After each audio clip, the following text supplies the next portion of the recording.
how to create a custom brush in Photoshop. It's super easy, it's very effective, and really its uses only go as far as your creativity can take you.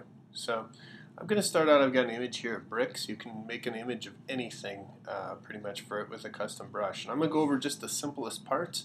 You can make them more complex, less complex, whatever you want to do. In my case, I'm going to use the marquee tool. And you'll notice I have the feather set to 0. This is going to make a hard-edged brush.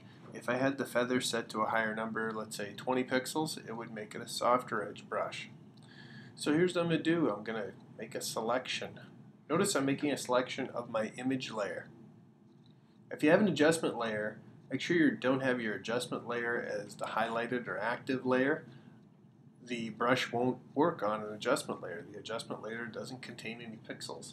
In this case, it's working on the background layer, which is my image layer. So I have my selection. Now I need to go to Edit, Define Brush Preset. I can give the brush a name if I'd like. I'm going to call mine Bricks. Click OK, and we now have a brush. I'm going to deselect this for the time being. I'm going to open a new document.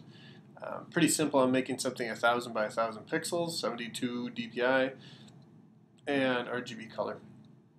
I'm going to switch to my brush tool.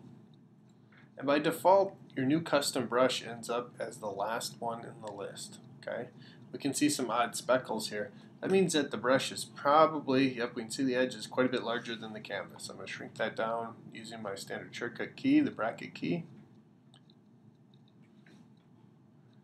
And I can try it out. I'll try a new color, something different. Dark red. There we go. There's our custom brush. We also have a couple settings. Notice that hardness doesn't change, but we can enlarge or reduce the size. And we can work from there. All right.